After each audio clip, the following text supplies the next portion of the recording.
Congress party के नेता घुटन महसूस कर रहे हैं और खुद को निराश महसूस कर रहे हैं। यह कहना है अमित शाह का, जिन्होंने आपातकाल की बरसी के बहाने कांग्रेस और राहुल गांधी पर निशाना साधा। उनके इस बयान पर राजस्थान के मुख्यमंत्री अशोक गहलोत ने भी पलटवार करते हुए कहा कि अगर हम सभी को जनता से अलग कर दिया जाता है तो शाह इतने चिंतित क्यों हैं? अपने बयान में और क्या क्या कहा दोनों नेताओं ने, जानने के लिए देखें पॉलिटॉक्स की इस खास रिपोर्ट को। ये है टॉक्स न्यूज नेटवर्क और आप देख रहे हैं पॉलिटॉक्स, राजनीति का कच्चा चिट्ठा। केंद्रीय गृह मंत्री अमित शाह ने आपातकाल की बरसी के बहाने कांग्रेस पार्टी और राहुल गांधी पर जमकर निशाना साधा।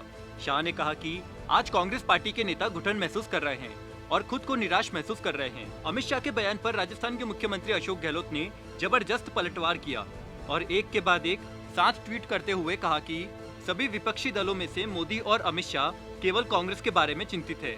उनकी असुरक्षा और भय स्पष्ट है, क्योंकि शाह सहित सभी जानते हैं कि कांग्रेस अध्यक्षा सोनिया गांधी जी और राहुल गांधी जी के नेतृत्व में केवल कांग्रेस में वर्तमान शासन के अत्याचार को उठाने का साहस और शक्ति है। मुख्यमंत्री अशोक गहलोत ने कहा कि यह कोई रहस्य नहीं है कि पिछले 3 दशकों से गांधी परिवार के किसी भी व्यक्ति ने सत्ता की कोई भी सीट नहीं संभाली है। गांधी परिवार ने हमेशा मेरे जैसे कांग्रेस पार्टी के कैडर और जमीनी कार्यकर्ता को प्रोत्साहित और सशक्त किया है, और अगर हम सभी को जनता से अलग कर लिया जाता है तो शाह इतने चिंतित क्यों हैं? सीएम गहलोत ने कहा कि यह कांग्रेस पार्टी है जिसने इस राष्ट्र के लोकतंत्र का निर्माण, संरक्षण और पोषण किया है। भारतीय दक्षिण एशियाई क्षेत्र में एकमात्र मजबूत कार्यशैली और समृद्ध लोकतंत्र है। इस राष्ट्र के 70 वर्षों के इतिहास में कांग्रेस पार्टी द्वारा निभाई गई शानदार भूमिका के लिए धन्यवाद। बलिदान कांग्रेस के डीएनए में निहित है।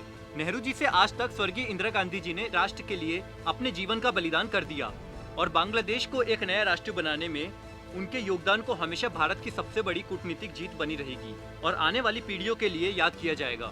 सीएम गहलोत ने अपने अगले ट्वीट में कहा कि स्वर्गीय राजीव गांधी जी ने भी इस महान राष्ट्र के लिए अपना जीवन लगा दिया और उनके योगदान ऐतिहासिक मील के पत्थर है, जो इस राष्ट्र को अभी भी 73वें और 74वें संशोधन की तरह मजबूत बना रहे हैं। पंचायती राज और 18 वर्ष की आयु में युवाओं के लिए मताधिकार का अधिकार, यह राजीव गांधी का योगदान है इस देश के लोकतंत्र के लिए। बीजेपी पर निशाना साधते हुए सीएम गहलोत ने कहा कि बीजेपी को केवल 6 साल हो गए हैं और हम देख सकते हैं कि कैसे उन्होंने इस देश के लोकतंत्र, जातीय और सामाजिक ताने बाने को तोड़ दिया। क्या हम नहीं जानते हैं कि भाजपा में मोदी शाह से आगे कोई नहीं है? यह चौंकाने वाला है कि 3-4 मंत्रियों के अलावा जनता को यह भी नहीं पता कि मोदी के मंत्रिमंडल में सभी कौन हैं।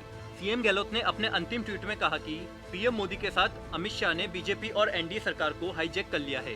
दूसरे नेताओं की उन्हें चिंता नहीं है। अमित शाह कांग्रेस पार्टी और सीडब्ल्यूसी के लोकतांत्रिक मूल्यों पर सवाल उठाने लायक नहीं है। जैसा कि आडवाणी ने एक बार 2015 में कहा था कि जो ताकतें लोकतंत्र को कुचल सकती है वे मजबूत है। मुझे विश्वास नहीं है कि यह फिर से हो सकता है।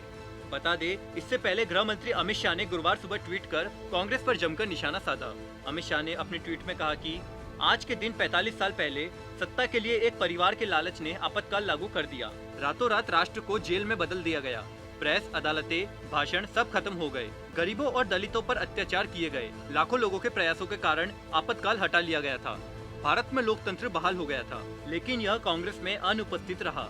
एक परिवार के हित पार्टी के हितों और राष्ट्रीय हितों पर हावी थे। यह खेदजनक स्थिति आज की कांग्रेस में भी पनपती है। अमित शाह ने राहुल गांधी पर निशाना साधते हुए ट्विटर पर लिखा कि सीडब्ल्यूसी की हाल ही में हुई बैठक के दौरान वरिष्ठ और युवा सदस्यों ने कुछ मुद्दों को उठाया, लेकिन उन्हें चुप करा दिया गया। पार्टी के एक प्रवक्ता को बिना सोचे समझे बर्खास्त कर दिया गया। दुखद सच्चाई यह है कि कांग्रेस में नेता घुटन महसूस कर रहे हैं। गृह मंत्री अमित शाह ने आगे कहा कि भारत के विपक्षी दलों में से एक के रूप में कांग्रेस को खुद से पूछने की आवश्यकता है, आपातकाल की मानसिकता अब तक क्यों बनी हुई है? ऐसे नेता जो एक वंश के नहीं हैं, उन्हें बोलने की इजाजत क्यों नहीं है? कांग्रेस के नेता क्यों निराश हो रहे हैं? अन्यथा लोगों के साथ उनका संबंध और कम होता जाएगा। Politics bureau, Jaipur. ये है टॉक्स न्यूज नेटवर्क और आप देख रहे हैं पॉलिटॉक्स, राजनीति का कच्चा चिट्ठा।